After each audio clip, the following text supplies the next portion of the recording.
welcome to this latest pod vid on the Heroes All rules. And today the last piece of the jigsaw, really the last major piece when playing a war game, and that's moving about. So we're going to look at how we move and some of the mechanisms that we use to move around the table. Now what we don't have is a table that says, right, infantry move so many inches and a bicycle goes so many inches and a light truck goes so many inches. What we have is a variable movement system, and it's all about how many dice you throw, that's d6, and the score that you get is how far you move. And there are two basic criteria. There are road movements and there are cross-country movements. And included in the cross-country movements are the minor roads. The difference between walking across a field and walking across a minor road is dealt with in weather. But for now, you either move down the road, which is quite quick, or you move cross-country, which for some things is fine, obviously for other things less fine. Now naturally, to make this work, most of the vehicles are categorized. So you'll see typically a light truck, medium truck, all-wheel drive truck, or a towing vehicle.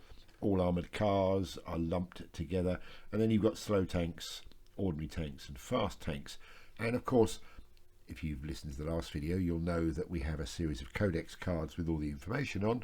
Well, if you want to know what sort of speed your vehicle should be doing, it's on the codex card. Now, in the same way that in chess all knights move at the same speed, they can move the same number of squares, it's not a case of, well, my knight's got a bigger horse than your knight. Knights are treated generically, and so is the same here. So we've grouped slow tanks and fast tanks together. Now again, if you seem to think that your tank should be faster than what I have categorized it as, then feel free to play around. Just out of interest, an ordinary tank throws 5d6 moving down the road, a fast tank throws 6d6, and a slow tank throws 3. Well, you can see clearly there is a category there where you could throw 4d6 that we haven't covered. So if you want to split the ordinary tanks up into 5d6 and 4d6, then by all means do. I repeat what I said recently, this is only a game. We are being representative here. These are the representations that Heroes All uses. If you want to change them, we're not precious, feel free to change them. Now obviously there's things that get in the way when you're moving around the battlefield, so there are some move distance modifiers, and they tend to be things like walls and streams and marshy ground and all that kind of stuff.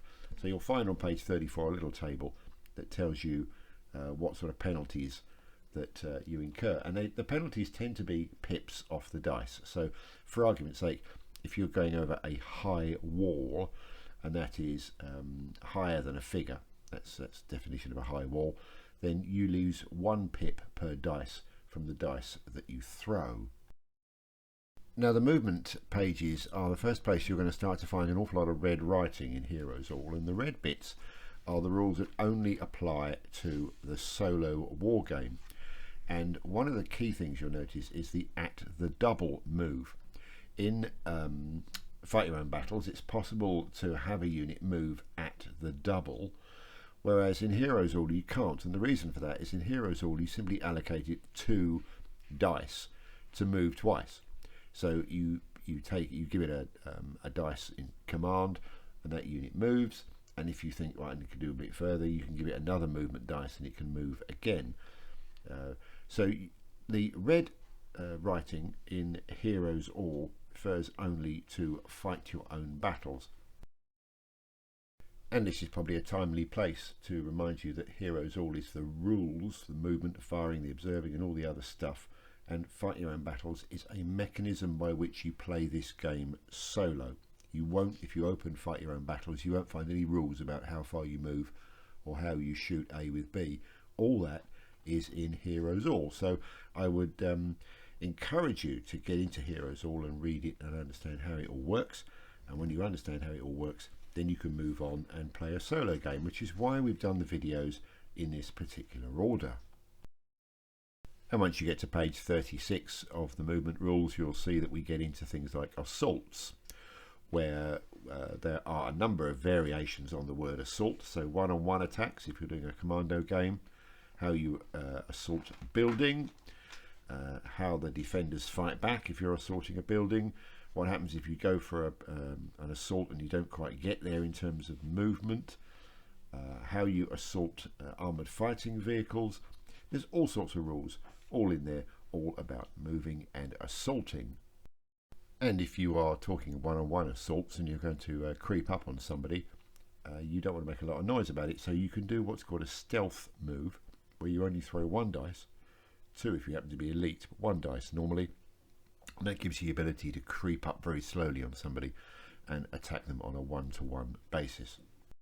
Well, that's about me done for this podvid. Apologies for the man hammering. One of my neighbours is having his roof repaired, so apologies for the hammering in the background if you hear that. That's the basic rules done in terms of Heroes All. My next video I'm going to cover off some of the peripheral stuff, and then as quickly as possible we're going to get into the solo version, fight your own battles, and there's also another background video up the pipe waiting to come and give you a bit more background information. Hope you're still enjoying these. Give us a thumbs up if you do, and I'll see you soon. Look, you know how this works. Give us a like, give us a subscribe, hit the notifications bell, and when more stuff arrives, you'll be the first to know.